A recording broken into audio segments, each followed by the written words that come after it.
Students, मैं त्यागी sir और आप देख रहे हैं त्यागी कोचिंग सेंटर का यूट्यूब चैनल। स्टूडेंट्स, आज के लेक्चर में हम एक महत्वपूर्ण टॉपिक स्थिर वैद्युतिकी में गॉस की प्रमेय अर्थात गॉस थ्योरम इन इलेक्ट्रोस्टैटिक्स ले रहे हैं। स्टूडेंट्स, गॉस की प्रमेय का टॉपिक एक अत्यंत महत्वपूर्ण टॉपिक है। संपूर्ण चैप्टर इस गॉस की प्रमेय पर ही आधारित है, परंतु स्टूडेंट्स इस गॉस की प्रमेय को समझने के लिए हमें पहले विद्युत फ्लक्स का ज्ञान होना आवश्यक है। हमने इससे पहले टॉपिक में विद्युत फ्लक्स को ही स्पष्ट किया है। अतः जिन स्टूडेंट्स ने इससे पहला वीडियो लेक्चर अटेंड नहीं किया है वह पहले विद्युत फ्लक्स के टॉपिक को अपना क्लियर करेंगे, उसके बाद ही गॉस की प्रमेय स्पष्ट हो पाएगी। स्टूडेंट्स, कार्ल फ्रेडरिक गॉस एक महान वैज्ञानिक हुए हैं। इन्होंने स्थिर वैद्युतिकी में किसी काल्पनिक बंद पृष्ठ से गुजरने वाले विद्युत फ्लक्स तथा पृष्ठ द्वारा परिबद्ध कुल आवेश के बीच एक संबंध दिया जिसे गॉस की प्रमेय कहते हैं। स्टूडेंट्स, अब हम गॉस की प्रमेय का स्टेटमेंट अर्थात कथन ले रहे हैं। इसमें हमें पता चलेगा कि गॉस की प्रमेय क्या होती है। स्टूडेंट्स, गॉस की प्रमेय के अनुसार किसी बंद पृष्ठ से गुजरने वाले विद्युत फ्लक्स अर्थात फाई ई उस पृष्ठ द्वारा परिबद्ध कुल आवेश Q का 1/ε0 गुना होता है।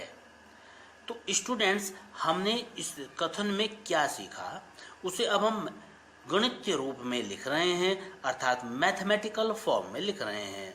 और स्टूडेंट्स, इस मैथमेटिकल फॉर्म को ध्यान रखें और इससे ही फिर हम गॉस की प्रमेय का कथन लिख सकते हैं। तो हमने मैथमेटिकल फॉर्म में लिखा है phi E equal to Q cross 1/ε0। तो स्टूडेंट्स, इससे अब हम गॉस की प्रमेय का कथन कैसे लिखें इसे सीखें।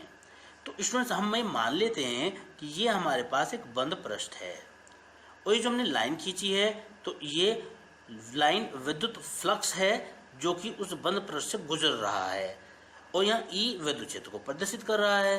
तो स्टूडेंट्स, हम कहेंगे कि बंद पृष्ठ से गुजरने वाला विद्युत फ्लक्स उस पृष्ठ के द्वारा परिबद्ध कुल आवेश का 1/ε0 गुना होता है।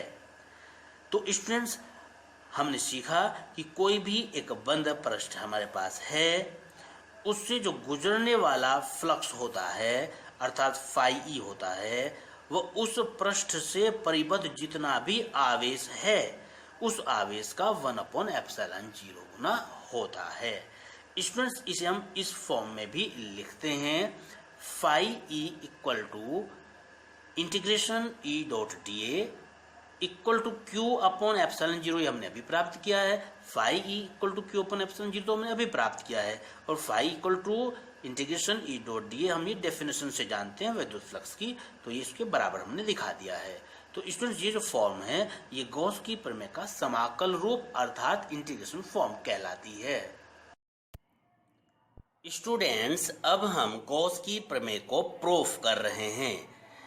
इसे प्रूफ करने के लिए हमने माना कि एक बंद पृष्ठ A के भीतर बिंदु O पर एक बिंदु आवेश प्लस Q स्थित है तथा इस पृष्ठ पर एक बिंदु P के चारों ओर एक लघु क्षेत्रफल अवयव dA है। स्टूडेंट्स, जैसे कि हमने फिगर में प्रदर्शित किया हुआ है कि यह एक बंद पृष्ठ है, इसके भीतर हमने एक बिंदु O लिया हुआ है और इस O पर प्लस Q आवेश स्थित है।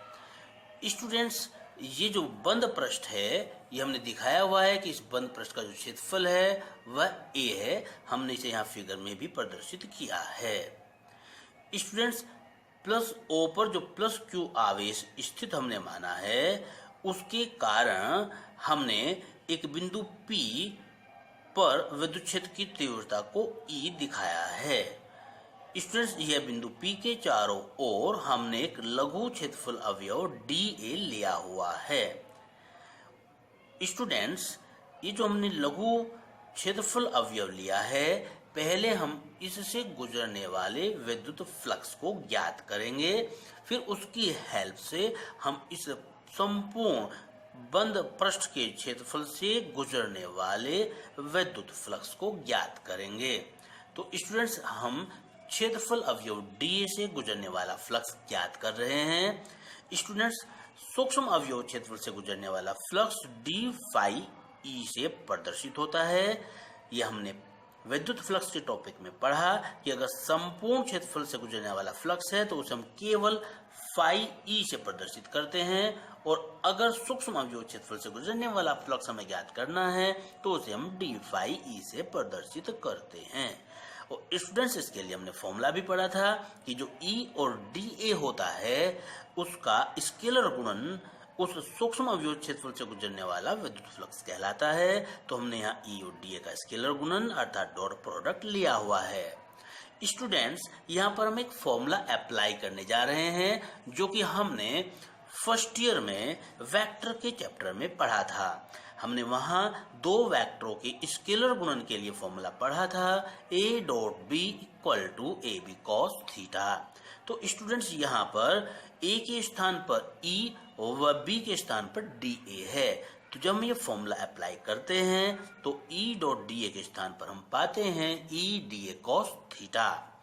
स्टूडेंट्स यहाँ पर जो E है वह प्लस Q आवेश के कारण इस बिंदु P पर विद्युत क्षेत्र की तीव्रता है, और हम पहले चैप्टर में पढ़ चुके हैं कि किसी भी बिंदु आवेश के कारण किसी दूसरे बिंदु पर जो विद्युत क्षेत्र की तीव्रता होती है वह E equal to 1/4πε0 Q upon R square होती है। तो स्टूडेंट्स हमने यहाँ पर E के स्थान पर वैल्यू को रख लिया है 1/4πε0 into Q upon R square. DA cos theta को हमने ऐसे ही नोट कर लिया है। स्टूडेंट्स इसके बाद नेक्स्ट लाइन में हमने Q को प्रारंभ में रखते हुए Q अपॉन 4πε0 लिखा, और DA cos थीटा के अपॉन में हमने R स्क्वायर लिख लिया है। स्टूडेंट्स हम जानते हैं कि d ओमेगा घन कोण होता है, जैसा कि हमने फिगर में भी प्रदर्शित किया हुआ है कि d ओमेगा यहाँ पर एक घन कोण है, और बिंदु O से जो P तक की दूरी है वह हमने R से प्रदर्शित की हुई है। साथ ही E तथा DA के बीच को हमने कोण को थीटा से प्रदर्शित किया हुआ है। तो स्टूडेंट्स ये जो घन कोण d ओमेगा है इसकी वैल्यू हम जानते हैं, d ओमेगा इक्वल टू होती है DA cos theta upon R square. तो स्टूडेंट्स जो ब्रैकेट में ये DA cos theta upon R square लिखा है इसके स्थान पर हमने d ओमेगा लिख लिया है। तो स्टूडेंट्स ये हमें d फाई E प्राप्त हुआ, अर्थात एक सूक्ष्म अवयव क्षेत्रफल जो हमने फिगर में लिया हुआ था जिसका क्षेत्रफल DA था उससे गुजरने वाला विद्युत फ्लक्स हमने प्राप्त कर लिया है, परंतु अब हमें इस संपूर्ण बंद पृष्ठ से गुजरने वाला विद्युत फ्लक्स ज्ञात करना है। तो स्टूडेंट्स इसके लिए हम इस d फाई E का इंटीग्रेशन करेंगे, क्योंकि हम जानते हैं कि एक सूक्ष्म अवयव कि विद्युत फ्लक्स के ज्ञात हो जाने पर अगर हम उसका समाकलन कर लेते हैं तो हमें संपूर्ण पृष्ठ से गुजरने वाला विद्युत फ्लक्स प्राप्त हो जाता है। तो स्टूडेंट्स अब हम संपूर्ण पृष्ठ A से बाहर की ओर जाने वाला विद्युत फ्लक्स लिख रहे हैं, ये फाई E से प्रदर्शित होगा, और यह जो d फाई E हमने अभी प्राप्त किया उसका इंटीग्रेशन करने पर हमें प्राप्त होगा। तो स्टूडेंट्स हमने यहाँ पर d फाई E की वैल्यू ऊपर से नोट कर ली है। स्टूडेंट्स अब हमने Q अपॉन 4πε0 को कांस्टेंट मानते हुए इंटीग्रेशन से बाहर रखा है। इंटीग्रेशन में हमने केवल d ओमेगा रखा है। स्टूडेंट्स जैसे कि हमने फिगर में देखा था d ओमेगा एक सूक्ष्म अवयव क्षेत्रफल के द्वारा बिंदु O पर बनाए गए घन कोण को प्रदर्शित कर रहा है, परंतु हमें संपूर्ण पृष्ठ A के द्वारा बिंदु O पर अंतरित घन कोण चाहिए। तो स्टूडेंट्स इस d ओमेगा का ये जो इंटीग्रेशन है वह इसको ही व्यक्त करता है, अर्थात संपूर्ण पृष्ठ A के द्वारा बिंदु O पर बनाए गए घन कोण को प्रदर्शित करता है। स्टूडेंट्स इसकी वैल्यू हम जानते हैं 4 पाई के इक्वल होती है। तो स्टूडेंट्स इस वैल्यू को हम रख रहे हैं तो हम पाते हैं कि phi equal to Q upon 4 pi epsilon 0 into 4 pi.